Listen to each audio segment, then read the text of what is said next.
नमस्कार, मी Ranjana. Home cook Ranjana channel वरती आपल्या सर्वांचं पुन्हा एकदा मनापासून स्वागत आहे. आजची रेसिपी काय करणार आहे इथे दाखवते. चला तर मग रेसिपीला सुरुवात करते. मंडळी, आज मी करणार आहे उपमा. त्यासाठी मी अर्धी वाटी रवा बघा इथे कढईमध्ये घेतलेला आहे आणि 1 टीस्पून मी तेल घातलेले. त्यामध्ये मी 2-3 हिरव्या मिरच्या टाकलेल्या आहे. आणि हा रवा असा ठेवण्याचं कारण मी बिना तेलाचा अगदी हार्डली अर्धा मिनिट फक्त रवा परतून घेतला आणि त्यानंतर मी तेल घातलं एक साईडने रवा करून आणि त्यामध्ये 2-3 हिरव्या मिरच्या घातलेल्या आहेत. मंडळी, थोडंसं तेलावरती फक्त हिरवी मिरची मी खालीवर जराशी फक्त परतवलेली आहे. त्याच्यामध्ये परत मी रवा भाजून घेते. थोडासा तेलाचा वापर आपण अजून करणार आहोत आणि यामध्ये मी घालणार आहे सालीची भिजवलेली मूग डाळ. ह्या पद्धतीने जर तुम्ही हा उपमा केला तर वेट लॉस जर्नी जर तुमची चालू असेल तर तुम्हाला खूप जास्त हेल्प ह्या अशा नाश्त्यामुळे होऊ शकते. तर ह्या पद्धतीने उपमा सालीची मूग डाळ घालून नक्की करून बघा. पण यासाठी सालीची मूग डाळ तुम्हाला भिजत ठेवावी लागणार आहे. 4-5 तास डाळ भिजल्यानंतर छान ही डाळ अशी हे बघा लगेच अशी ह्याची आपण दाबल्याबरोबर नखाने तुटते. तर तशी ती करून घ्या. डाळ हार्डली 2 तासामध्ये भिजते. वेळ असेल तर 4-5 तास भिजवा. नसेल वेळ तर तुम्ही डाळ भिजल्यानंतर नखाने तोडून बघा, लगेच डाळ भिजल्या जाते. छोटे दाणे असतात, लगेच भिजल्या जातात. त्या पद्धतीने डाळ तुम्ही मात्र भिजून घ्यायची आहे, साल काढून टाकायची नाही. तर हे बघा मंडळी, रवा मी छान आता इथे भाजून घेतलेला आहे. रव्याचा कलरही बदलला आणि वास सुद्धा येतोय छान. आता परत मला 1 टीस्पून तेल घालायचं आहे. संपूर्ण अर्धी वाटी, मोठी अर्धी वाटी आणि छोटी 1 वाटी हा रवा आहे. तर ह्याच्यासाठी मला 2 टीस्पून तेलाचा वापर मी इथे संपूर्ण केलेला आहे. तर आता तेल आपल्याला छान गरम करायचं आहे. थोडासा मी घेतलेला आहे कढीपत्ता, अगदी थोडीशी घालते मी राई. कढई गरम असल्यामुळे तेल आपलं पटकन गरम झालं. कढीपत्ता मी थोडासा हातावरती सोडून आणि या तेलामध्ये घातलेला आहे. शेंगदाणे जर तुमच्याकडे भाजलेले नसतील तर मात्र तेलामध्ये तुम्हाला खमंग शेंगदाणे भाजून घ्यायचे आहे. मी शेंगदाणे भाजलेले घेतलेले आहेत. शेंगदाणे मी भाजून ठेवत असते खमंग, त्यामुळे पटकन वेळेला मला ते कामा पडतात. सर्व आपल्याला साहित्य मिक्स करायचं आहे. आता आपल्याला यामध्ये घालायचं आहे मूग डाळ. तर मूग डाळ तुम्हाला किती प्रमाणामध्ये घालायची आहे ते तुम्ही घालू शकता. इथे मी वाटीभर भिजून घेतलेली आहे. एवढ्या डाळीचा वापर इथे करणार नाही.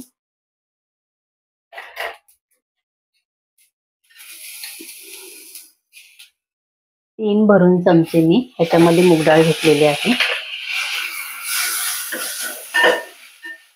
1 मिनिटभर आपल्याला रव्यामध्ये ही मूग डाळ परतून घ्यायची. रव्यामध्ये 1 मिनिटभर ही डाळ मस्त भाजून निघते आणि फुलल्या पण जाते. आता आपल्याला इथे 1 चिमटीवर घालायचा आहे हिंग. तिखट तुम्हाला तुमच्या आवडीप्रमाणे, हिरवी मिरचीचा वापर तुम्हाला इथे करायचा आहे. हळद मी याच्यामध्ये घालणार नाही. हिंग घातल्यानंतर मिक्स करणार आहे आणि एक साईडनी मी 1.5 ग्लास पाणी गरम करून ठेवलेलं आहे. तर ते पाणी आपल्याला गरजेनुसार घालायचं आहे.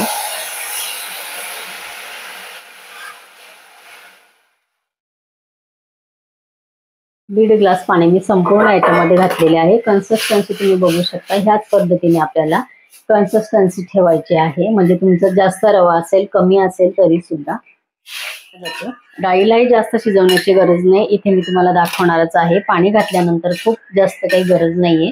पटकन हे पाणी हे बघा किती पातळ होतं, लगेच ते आपल्याला घट्ट होताना दिसतं.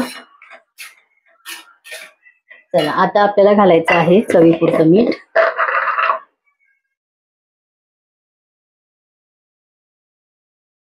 थोडीशी घालायची आहे कोथिंबीर.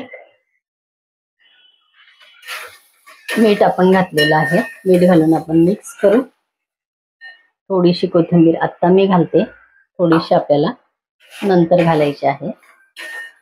यामध्ये अजून आपल्याला बटाटा ऍड करायचा आहे. तर उकडून घेतलेला बटाटा मी घेतलेला आहे. मंडळी, बटाटा यासाठी मी इथे वापरते की जर दुपारच्या जेवणामध्ये आपल्याला बाकी दुसरं काहीही खायचं नसेल हे तुम्ही जेवणाच्या जागेवरती हे पोटभरीचं खाऊ शकता. कार्बोहायड्रेटचं प्रमाण बटाट्यामध्ये असतं.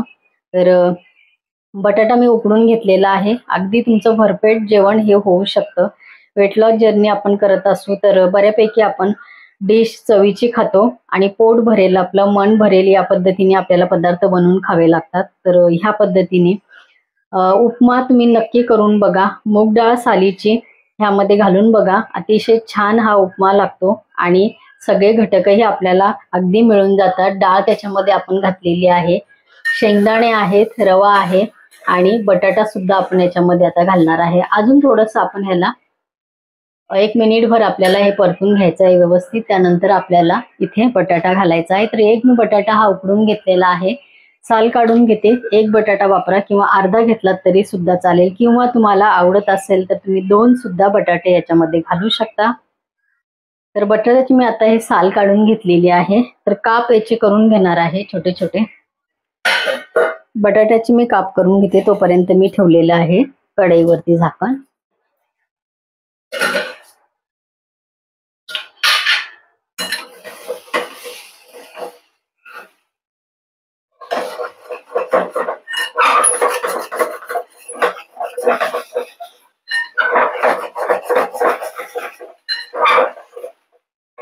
तर मंडळी हे बघा, एकदम मस्त आपला हा उपमा तयार झालेला आहे. याच्यामधली डाळ अजिबात शिजत नाही गाळ, पण ती खाताना अतिशय छान लागते. इथे आपल्याला घालायचा आहे उकडून घेतलेला बटाटा आणि राहिलेली ही कोथिंबीर. आता फक्त आपल्याला मिक्स करायचं आहे, कारण बटाटा आपल्याला गाळ करायचा नाही. बटाटा मी छान उकडून घेतलेला आहे, तर तो जसाच्या तसाच आपल्याला व्यवस्थित खाता आला पाहिजे. तो ह्याच्यामध्ये अगदी गाळ शिजवायचा नाही, फक्त मी मिक्स केलेला आहे. ह्या पद्धतीने मंडळी नक्की उपमा करून बघा. तुम्ही प्रत्येक वेळेला उपम्यामध्ये सालीची मूग डाळ घातल्याशिवाय राहणार नाही. इतकी छान ह्या मूग डाळीची चव ह्या उपम्यामध्ये लागते. तर आपला सालीची मूग डाळ घातलेला रव्याचा उपमा तयार आहे. या पद्धतीने नक्की करून बघा. मंडळी, आजची जर ही डिश तुम्हाला आवडली असेल तर याप्रमाणे नक्की करून बघा आणि इतरांना ही रेसिपी शेअर करा. परत भेटूया असंच एका छानसं रेसिपी बरोबर. तोपर्यंत बाय बाय.